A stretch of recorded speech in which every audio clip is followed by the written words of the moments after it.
ఆంధ్రప్రదేశ్ రాజకీయాల్లో ముఖ్యంగా ఎంపీ స్థానంలో ఉండి డ్రగ్స్ కేసులో అడ్డంగా బుక్ అయినటువంటి ఏలూరు ఎంపీ పుట్టా మహేష్ యాదవ్ ఉదంతం ఒక్కసారిగా సంచలనంగా మారింది. ఈ నేపథ్యంలో ఆయనకు సంబంధించినటువంటి ఆయన గతంలో చేసినటువంటి ట్వీట్లు కావచ్చు, ప్రచారంలో చంద్రబాబు చేసినటువంటి వ్యాఖ్యలు కావచ్చు, ఇప్పుడు మరోసారి తెరపైకి వస్తున్నాయి. ఈ నేపథ్యంలో అన్ని వివరాలపై మనతో మాట్లాడేందుకు ప్రముఖ విశ్లేషకులు కేఎస్ ప్రసాద్ గారు ఉన్నారు.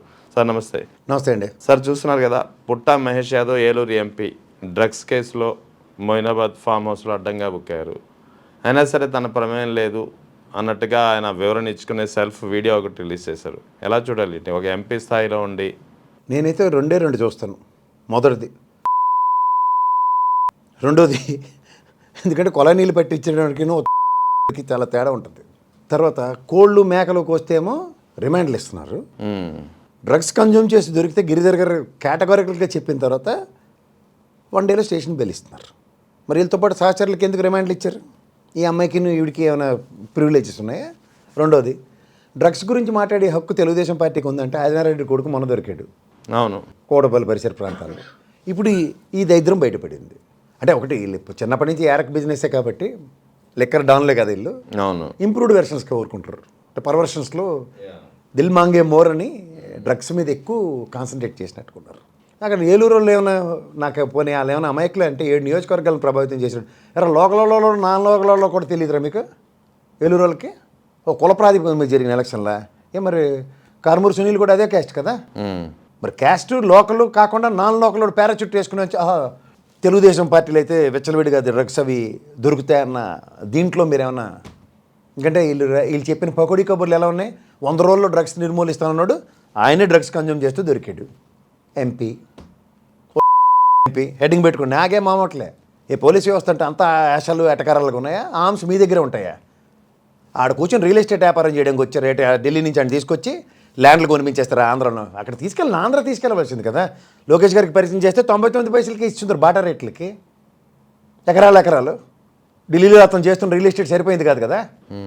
ఇదే పుట్టా మహేష్ ప్రచారంలో, ఎన్నికల ప్రచారంలో చంద్రబాబు నాయుడు అధికారంలోకి వస్తే ఇదే పుట్టా మహేష్ పక్కన పెట్టుకుని అధికారంలోకి వస్తే 100 రోజుల్లో గంజాయిని డ్రగ్స్ని నిర్మూలిస్తాం రాష్ట్రంలో అని చెప్పడం, మళ్ళీ ఇదే పుట్టా మహేష్ ఎన్నికలకు ముందు ఒక ట్వీట్ కూడా చేశారు. ఆ ట్వీట్ కూడా ఇప్పుడు బయటకు వచ్చి వైరల్ అవుతుంది. 2017 మంది చనిపోయారు. 18 మీరు కదా, గత 5 ఏళ్ళలో కన్జ్యూమ్ చేస్తున్నారు. మీరు మీ నెంబర్ కూడా వేసుకోండి సార్. అది ఆశ్చర్యకరమైన విషయం ఏంటంటే, ఇప్పుడు గులివిందగంజ్ సామెతే, ఎప్పుడైతే మీకు తెలిసిన విషయాలు ప్రజల్లో పెనట్రేట్ చేసేస్తే వీళ్ళు అచ్చని పచ్చపోసలు సర్వసంగ సత్సంగులు అయిపోతున్నారు అన్నది కొత్త లాజిక్.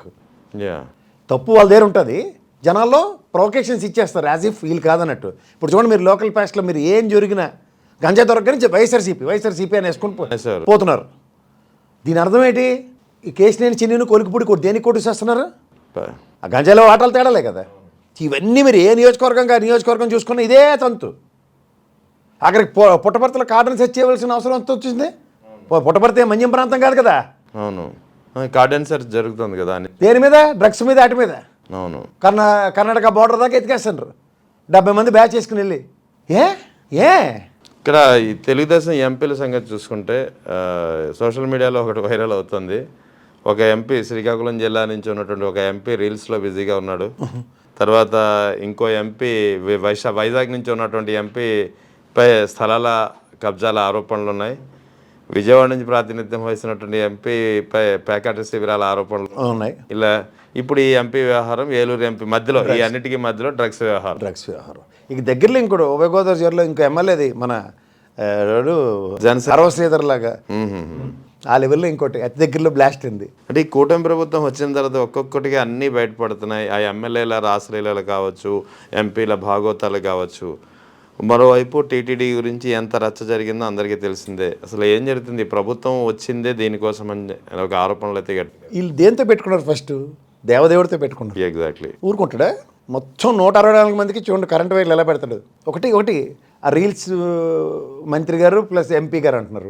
ఆయనకి ఇచ్చిన శాఖ ఏంటి సార్? మీరు కూడా అలా టబాండా లేకండి సార్. మా ఎర్రనాయుడు గారు ముద్దుబిడ్డ అతను. ఓకే, మా ఉత్తరాంధ్ర వీరుడైన మా ఎర్రనాయుడు. నేను ఒప్పుకోను, ఎందుకంటే అది ఒక దిక్కుమాల ఏవియేషన్. ఏంటి ఎయిర్పోర్ట్లు మనవి కాదు, ప్రభుత్వానికి కాదు, విమానాలు ఆయనవి కాదు. ఆయన మాట ఎవడు ఎండు మరి ఆయన రీల్స్ చేసుకోకుండా మనం ఒకటి లేదుగా, ప్రభుత్వ విమానం లేదు, ఇది చెప్పింది వాళ్ళు వినరా? డీజీసీ చెప్పింది అని వింటారు వాళ్ళు? వినరు. ఇంటికి కూడా అందరూ దేశ ప్రజలందరికీ ఇంత గడ్డెట్టిన ఆయన ఏమైనా చేయగలిగాడా? అవును. అది మరి అలాంటప్పుడు మరి రీల్స్ చేసుకోకుండా ఏడు చేసుకుంటాడు ఆయన. అంచేత అనవసరంగా అబాండా లేకండి. ఎన్డీఏ కూటమి తెలుగుదేశం వాళ్ళు నిలబడిందంటే దిక్కుమాల శాఖలు ఏమున్నాయో అవి ఎంచి ఇచ్చారు మన వాళ్ళకి. అప్పుడే తెలియదు వీళ్ళు బుర్ర తక్కువతనం. ప్రభుత్వాన్ని శాసించేవాడు ఆఫ్టర్ ఆల్ 21 స్థానాలు గెలిచి వీళ్ళు ఇచ్చిన వాళ్ళతోనే గెలిచింది, వీళ్ళు నిలబెట్టిన దగ్గర గెలుచుకున్నాడు కూడా డిప్యూటీ సీఎం అడిగి తీసుకోగలిగాడు పవన్ కళ్యాణ్. మరి వీళ్ళకేమే లొసుగులు, దిక్కుమాల లొసుగులు సారాంశమే దౌర్భాగ్యం రాష్ట్రానికి. అబద్ధాలు ఆడొచ్చు, మా తపేలా ఛానళ్ళు ఉన్నాయనుకుని కాలక్షేపం చేసుకుని వెళ్ళిపోతుండ్రు. అలా జరిగిపోయింది. 21 నెలలు గడిచిపోయి పుణ్యకాలం గడిచిపోతుంది. ఇప్పుడు వెస్ట్ బెంగాల్ ఎలక్షన్, తమిళనాడు, పాండిచ్చేరి, పుదుచ్చేరి ఇవన్నీ ఉన్నాయి కదా. అవును. మీకు చూద్దరు ఏమవుద్దు. జై ఎలక్షన్ కమిషన్, జై మిషన్లు అన్నారు అనుకోండి, బీఆర్ రిపీట్ అయిపోయింది అనుకోండి, వీళ్ళు ఇంకా చెలరేగిపోతారు ఈ 3 ఏళ్ళు. చూసుకోండి వీళ్ళ ధైర్యం అదే. మనం ఏం చేయలేమన్నది మిషన్లతోనూ ఈ దిక్కుమాల రాజకీయాలు చేసుకోవచ్చని. కేసు పక్కన పెడితే సునీత వివేకానంద రెడ్డి గారి కుమార్తె ఓ పక్క సుప్రీంకోర్టు దీంట్లో తేల్చడానికి ఇంకెళ్ళలేదు, విచారణ ఆల్మోస్ట్ క్లోజ్ అయిపోయినట్టే క్లియర్గా మరోసారి చెప్పినా సరే ఈమె ఇంకా మళ్ళీ ప్రెస్ మీట్ పెట్టి ఈ యాంగిల్లో ఎందుకు విచారించడం లేదు, ఆ యాంగిల్లో ఎందుకు విచారించడం లేదని ఇంకా still she's going on giving allegations. అలా రామ్ సింగ్ గారు జైస్వాల్ 25వ తారీఖు రిటైర్ అయిపోయి బ్యాచ్తో అలవాటు అయిపోయింది సార్. మనసులో అలవాటు పడిన ప్రాణాలు అని కొన్ని ఉంటాయి. సో ఆ టైప్ ఆఫ్ ఇన్వెస్టిగేషన్ వీళ్ళకి నచ్చింది. జనరంజక కార్యక్రమం వీళ్ళకి తపేల ఛానల్లో కూర్చుని. మీకు వీళ్ళకి వ్యవస్థల మీద గౌరవం లేదనడానికి మీకు నిలువెత్తు నిదర్శనం చెప్పనా? అలా పచ్చల్లోడు కులప్రోజకమైన ఒక పనికిమాల ఒక డిగ్రీ ఇచ్చాడు, జర్నలిస్ట్ డిగ్రీ. సుప్రీంకోర్టుని కూడా కాంటాక్ట్ చేస్తాడు, సిబిఐని, సుప్రీంకోర్టుని. ఓకే. వాళ్ళ పోత్రాలు ఎలాగుంటాయి చూడండి. గౌరవ సుప్రీంకోర్టు మీద గౌరవం లేదు, గౌరవ సిబిఐ మీద గౌరవం లేదు. ఇంకా అన్నింటికీ దానికన్నా అత్యున్నతం ఏం లేదు కదా. అదే అంశంలో ఈ సునీతమ్మ కూడా నడుస్తుంది. ఇన్వెస్టిగేషన్ ఈవిడికి నచ్చినట్టు చేయాలంటే నువ్వు ఫిక్స్ చేశారు కదా, అవినాష్ రెడ్డి, జగన్మోహన్ రెడ్డి, భారతమ్మ, మీరు ముగ్గురిని ఫిక్స్ చేసేసి మీరు ఉరిశిక్షలు వేసేసి టీవీ ఛానల్లో జనరంజక కార్యక్రమం నడిపేశారు కదా. మరి ఆ టైప్లో వాళ్ళు ఎందుకు పట్టుకోలేపారు ఇన్వెస్టిగేషన్ అథారిటీలు? ఇలా హెలికాప్టర్లు, చాపర్లు నా దివసాలు వేసుకుని వెళ్ళిపోయి కర్నూలులో అవినాష్ రెడ్డిని అరెస్ట్ చేసేద్దాం అన్నది కూడా వాళ్ళతో కాలే కదా. అప్పుడు ఇంకా ఉన్నాడు కదా మీవాడు, ఉన్నాడు కదా. నేను ఆయన చీఫ్ జస్టిస్గా రిటైర్ అయిపోయి నేను ఆక్రందను వెళ్ళిపోస్తుండు కదా. ఇంగ్లీష్ వచ్చిన రాదు దేవుడికి తెలియాలి, కానీ ముందు ఆక్రందన తెలుగులో మాత్రం బాధ వచ్చిందట. వీళ్ళు కోమర జయరామను వీళ్ళు వచ్చి కలిసేలా ఏటీలాగా అయిపోతుందట. పెమ్మసాని గారు ఇంకా అప్పుడు ఎంపీ కూడా కాదు, ఇంకా రాజకీయ టికెట్ కూడా కన్ఫర్మ్ కాలే. ఈ లాబింగ్లా సుప్రీంకోర్టు చీఫ్ జస్టిస్ యాక్చువల్లీ ఆయన చెప్పినటువంటి కేసు జస్టిస్ ఎన్వి రమణ చెప్పినటువంటి కేసు అమరావతికి సంబంధించినటువంటి రైతుల కేసులో అన్యాయం జరుగుతుందని చెప్పి తన వద్దకు వచ్చి వీళ్ళు ఆవేదన చెందారు. అది జరిగినప్పుడు NV Ramana is in position, పోస్ట్లో ఉన్నారు. అంటే పోస్ట్లో ఉన్నప్పుడు రాజకీయ నాయకులుకి సలహాలు ఇవ్వడము, రాజకీయ నాయకులు ఇచ్చిన దానికి ఈయన సూచనలు చేయడం అది ఎంతవరకు కరెక్ట్ అండి? ఏముంది సార్, ఇప్పుడు రాజ్యసభలో ఎంపీలకి ఇచ్చేస్తున్నారు కదా వాళ్ళకి, సుప్రీంకోర్టు వాళ్ళకి. ఓకే. ఇప్పుడు రేపు నెక్స్ట్ లిస్ట్లో మనం నిలబెట్టేస్తున్నట్టున్నారు ఎంపీకి ఎన్వి రమణ గారు. అదే తాపత్రయ పడిపోతుంది. వీళ్ళంతా రాజకీయ కాంక్షలే. అదే నిజంగా రాజకీయ కాంక్షలు ఉంటే కండువా కప్పేసుకోవచ్చు కదా సార్. ముందు ఇండైరెక్ట్ ఇక్కడ ప్రవచనాలు చెప్తుంటాడు మాజీ ఐఏఎస్ ఆఫీసర్ వాడు గ్యాప్ ఉన్నాడు కదా. ఏముంటుంది కులం నోటెడుకోవడం వల్ల కులం గ్యాప్ కోసం మేము చౌదరీస్ అన్నప్పుడు రాజ్యాంగంలో ఏదైనా అనవసరం వాళ్ళకి. కాన్స్టిట్యూషనల్ పదవులు గౌరవ మాజీ ముఖ్యమంత్రులు, మాజీ చీఫ్ జస్టిస్లు చేసిన వాళ్ళు ఎలా నడవడిక అన్నది సమాజంలో ఉంటుంది. డైరెక్ట్ డెలిబరేషన్ అందరికీ ఒక ఐడియాలో ఉండాలి. డెలిబరేషను నన్ను వచ్చి వెన్ ఐఎమ్ ఇన్ చైర్ నన్ను వచ్చి కలిసి ఇన్ఫ్లుయెన్స్ చేస్తున్నారు. అమరావతి క్రెడెన్షియల్స్ మీకు తెలియవా? ఇన్ఫ్లుయెన్స్డ్ జడ్జిమెంట్సా? అదే అదొక్కటే కాదు, టీడీపీలో కష్టపడి పనిచేసే వాళ్ళకి ప్రాధాన్యత ఇవ్వాలి, కోమటి జయరాం లాంటి వ్యక్తులకి. అదే దీనికెందుకు చీపురు పెట్టి తుడిచిన వాళ్ళందరినీ ఏ స్థానానికి తీసుకెళ్లారో మాకు తెలుసు కదా. ఈయనేం పార్టీ కార్యకర్త కాదు, నాయకుడు కాదు, ఒక చీఫ్ జస్టిస్ రిటైర్డ్. మరి దానికి కారణం కన్న తల్లిలాంటి తెలుగుదేశం పార్టీయే కదా. వ్యవస్థలో ఒక్కొక్క విత్తనాలు నాటినట్లో ఇది పెద్ద మహావృక్షం. ఇది ఇంకంతకన్నా సూపర్లేటివ్ లేదు. గౌరవ చీఫ్ జస్టిస్ ఆఫ్ సుప్రీంకోర్టు అన్న దానికన్నా ఇంకా సూపర్లేటివ్ లేదు. ఆ సూపర్లేటివ్కి అవుట్కమ్ డెలివరీస్ కదా. ఈయన మీద ఒక ఆరోపణ ఉంది సార్, అది ఎంతవరకు నిజం ఇలాంటి విశ్లేషకుల నుంచి వినాలని ఉంది. ముఖ్యంగా గతంలో అంటే ఈయన లాయర్గా ఉన్నప్పుడు, ఎన్వి రమణ గారు లాయర్గా ఉన్నప్పుడు, అప్పుడు ఎన్టీఆర్ పార్టీని, తెలుగుదేశం పార్టీని ఎన్టీఆర్ నుంచి టీడీపీ లాక్కున్నప్పుడు సైకిల్ గుర్తు విషయంలో ఒక చర్చ జరిగింది. సైకిల్ గుర్తు కావాలని చెప్పి ఎన్టీఆర్ పోరాడితే మీ తరపున పోరాడతామని చెప్పి ఎన్టీఆర్కి నమ్మబలికి తీరా కోర్టులో ఏమో చంద్రబాబు వైపు తీర్పు వచ్చేలా చేశారనేది ఒక వాదన, ఒక ఆరోపణ. మొన్న వైస్ ప్రెసిడెంట్ నిలబడ్డారు కదండి సుదర్శన్ రెడ్డి గారు, అవును. ఆయనే అసలు మెయిన్. ఓకే. ఇదంతా టీం రామారావు గారికి మరతెట్టడంలో అసలు మామూలు. అప్పుడు చౌదరి లాబింగ్ ఎవరన్నా మాట్లాడండి, ఎవరికి అన్యాయం జరిగింది అన్న దాని మీద నిక్కచ్చని చౌదరులు ఉంటే బయటకు వచ్చి మాట్లాడండి రామారావు గారికి జరిగిన అన్యాయం మీద. మళ్ళీ అనలిస్టులు కాదు సార్, నిజమైన చౌదరి లాబీయిస్టులు ఉంటారు చూడండి, వాళ్ళని అడగండి చెప్తారు రామారావు గారికి నిక్కచ్చిగా అన్యాయం జరిగిందని చెప్తారు ఎవరన్నా. There is no contradiction in that. పిల్లల్ని అమాయకులను చేసి నోట్లో నాలుగు లేని పిల్లలు, నోరు తిరగని పిల్లలు, అలాంటప్పుడు ఏమవుతుంది? ఆ తండ్రికి మరతాడు పోక ఇంకేమవుతుంది? అదే అయింది. ఈ సుప్రీంగా ముఖ్యంగా ఎలక్షన్ కమిషనర్ జ్ఞానేష్ కుమార్ అభిశంసన తీర్మానం ప్రవేశపెట్టారు. 193 కావాల్సిన రిక్వైర్డ్ నెంబర్ కన్నా ఎక్కువ మంది సంతకాలు చేశారు, 60 మంది ఎక్కువగా. దేశ చరిత్రలో నాకు తెలిసినంత వరకు, బహుశా మీకు తెలిసినంత వరకు కూడా ఒక ఎలక్షన్ కమిషనర్పై ఇంపీచ్మెంట్ నోటీస్ అనేది ఇదే ఫస్ట్ టైం కావచ్చు. ఐస్ ఓయిట్ అని తప్పించేస్తారు వాళ్ళు. ఓకే. ఈయనకన్నా విశ్వాసపాత్రుడు ఇంకోటి దొరకడు బీజేపీకి, ముఖ్యంగా నరేంద్ర మోడీ గారి కాలకి. ఇప్పుడు ఇంకా వెస్ట్ బెంగాల్ ఇవన్నీ మాట్లాడిపోవాలి కదా సార్ ఎలక్షన్లో. ఆ 1, 2, 3 స్ట్రాటజీలో ఎగబాకేశారు కదా, సెకండ్ ప్లేస్లో రన్నరప్స్లో ఉన్నారు బీజేపీ, ఈసారి విన్నర్స్ అయిపోతారు. 4 సార్లు బట్టి భరించి యాంటీ ఇన్కంబెన్సీ మాకే వచ్చిందని చెప్పేస్తారు. అక్కడ లోకల్ పాలిటిక్స్ పని చేయవు. మమతా బెనర్జీ నిజంగా నిక్కచ్చిగా నిలబడి ఆ పూర్ ఫ్యామిలీస్కి ఏం చేస్తుందో ఏం అనవసరం వీళ్ళకి. అంటే ఇప్పుడు డెమోక్రసీలో కీలకమైంది ఎలక్షన్ కమిషను. అటువంటి కమిషనర్పై అభిశంసన తీర్మానం అంటే వ్యవస్థపై ఇప్పటికే నమ్మకం కోల్పోతున్న పరిస్థితి. ఇంకా ఇటువంటివి జరిగితే ఇంకా వ్యవస్థపై నిన్న స్పీకర్ వ్యవస్థ మీద ఇంపీచ్మెంట్ పెట్టారు కదా సార్. అవును. ఆయన అలిగేసి 8వ తారీఖు దాకా రాలేదు ఆయన. అవును. అరే వీగిపోయిన తర్వాత నుంచి మళ్ళీ చైర్ ఎక్కేసాడు. ఏం చేయగలిగారు ఎవరైనా? That it self is an answer. ఇప్పుడు అది కనుక మీకు సభలో అది నెగ్గింది అనుకోండి సార్, ఆ బిల్లు, ఇది ఇంపీచ్మెంట్ బిల్లు, ఈ government it needs to dissolve. అది ఒప్పుకుంటారు వాళ్ళు. ఇంకా 3 ప్యానెల్ కమిటీ వేయాలి. ఏదైనా అయ్యి దాని గురించి మాట్లాడండి సార్. అవన్ పెళ్ళికి బాజాలు కొట్టకండి, టైం వేస్ట్ ఇదంతా. వాళ్ళు ఒక హ్యాండ్ మీకు రాహుల్ గాంధీ గారు ఊరికే అడవాడు పడుతున్నాడు తప్ప కాంగ్రెస్ నిక్కచ్చిగా నిలబడి మాట్లాడే మాటలు ఎప్పటికైతే ప్రజల్లోకి పెనట్రేట్ చేయగలుగుతారో అప్పుడు. వాళ్ళ దగ్గర మీడియాలు లేవు, ఎవ్వడూ కాంగ్రెస్ మాడింది పార్లమెంట్లో హౌస్లో ఎక్కడో యూట్యూబ్ షాట్లు ఎత్తుక్కోవాల్సి వస్తుంది. కొంతమంది ప్రముఖులు మాట్లాడింది వాళ్ళు ఎంత డెలిబరేషన్స్ ఫ్లోర్ ఆఫ్ ద హౌస్లో ఇస్తున్నారన్నది యూట్యూబ్లో షార్ట్స్లో దొరికితే ఎత్తుక్కోవాలి తప్ప మనకి ఎక్కడ ఛానల్లో కానీ దేంట్లో టెలికాస్ట్లు అవ్వట్లేదు. అప్పుడు సామాన్య ప్రజలకు ఏం రీచ్ అవుతుంది? ఎగ్జాక్ట్లీ. అది వాళ్ళ ధైర్యం. అది అంచేత ఏంటంటే ఇవాళ మీకు ఈ ఇష్యూ మీద వాట్ బీజేపీ హ్యాస్ టోల్డ్ అన్నది ప్రజల్లో పెనట్రేట్ అయిపోతుంది. కానీ నిజంగా అపోజిషన్ ఏం చేస్తుంది అన్నది ప్రజల్లోకి వెళ్ళట్లేదు. అప్పుడు ఎవడది బాధ? ప్రజా సమస్యలు నిజంగా మాట్లాడేది ఎవడంటే అపోజిషను. ప్రజల పక్షాన్ని నిలబడవలసిన రూలింగ్ పార్టీ ప్రజలకు అన్యాయం చేస్తుంటే, ఇప్పుడు గ్యాస్ విషయం ఉంది, మీరు జాగ్రత్త చూడండి. ఏం చెప్పాడు నరేంద్ర మోడీ?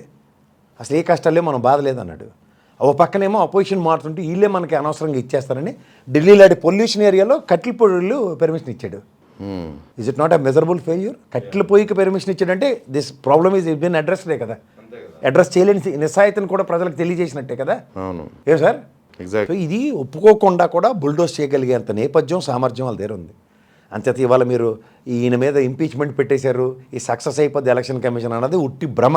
ఈ 5 రాష్ట్రాలుగా ఎన్నికలకి నోటిఫికేషన్లు ఇవ్వడింది. ఎలా ఉండబోతున్నాయి ఫలితాలు అంటే ఏం చెప్తారు? వాళ్ళకి కావాల్సింటే బెంగాల్ లాస్ట్ టైం ఎన్ని పేజీల్లో పెట్టారండి? Bengal last time I think 5 phases, 5 or 6 పేజెస్లో పెట్టారు. 6 phases జరిగి ఈసారి 2. తమిళనాడు, పాండిచేరి, అస్సాం ఇవన్నీ అయితే పటపట ఒకే రోజులు లేపేస్తాను. Single phase. ఆ విజయ్ పొత్తిచ్చాడు అనుకోండి బీజేపీకి, వాళ్ళు గెలిచేసినా నేను ఆశ్చర్యపడను. తమిళనాడు, వెస్ట్ బెంగాల్ మరీ రెడ్ హ్యాండ్గా దొరికిపోతారేమో అని ఆలోచిస్తారు ఈసారి. నాకు తెలిసి ఏదో ఒకటి మనకు కొసరిస్తారు. తమిళనాడు మూర్ఖత్వానికి దాన్ని వదిలిన బెటర్, కానీ ఈసారి బెంగాల్ నాకు తెలిసి వదలరు. వాళ్ళు గోల్డెన్ ఆపర్చునిటీ కదా, 4 టర్మ్లు గెలిచింది ఆవిడ. అవును. అంటే ఇంకెంబెన్సీని చూపించవచ్చు. రెండోది ఏంటంటే వీళ్ళు 5 ఏళ్ల రికార్డు, 30 సంవత్సరాల రికార్డులకు ఏవైతే ఉన్నాయి, ఏది కమ్యూనిస్ట్ పార్టీలు, కమ్యూనిస్టులు విను ఉన్న తర్వాత ఈవిడ కూడా చరిత్ర నిలబడిపోతే రబ్బర్ పెట్టి చెరిపోవచ్చు కదా. అవును. దాన్ని ఇంకొక 5 ఏళ్ళు ముందుకు తీసి ఆవిడ మట్టి ఇచ్చేశారు. అక్కడ బెంగాల్ మనోభావాలు పార్లమెంటు హౌసుల్లో నిజంగా బెంగాలీస్ ఎలా ఫైట్ చేస్తున్నారో వాళ్ళే మాట్లాడుతున్నారు. మీరు చూసుకొని కావాలంటే తృణమూల్ కాంగ్రెస్ నుంచి ఎవరైతే ఎంపీలు ఉన్నారో వాళ్ళు ఒక్కలే తోలు తీసేస్తున్నారు బీజేపీ వాళ్ళకి ఖచ్చితంగా కంటగింపుగానే ఉంటుంది. సరే, ఇక స్టేట్ విషయానికి వస్తే లాస్ట్ క్వశ్చన్. టీటీడీ చైర్మన్ విషయం బయటపడినా, అంత రెడ్ హ్యాండెడ్గా బయటపడినా దాని మీద ఇప్పటికి వచ్చి కనీసం సంజాయిషీ లేదు, చర్యలు లేవు.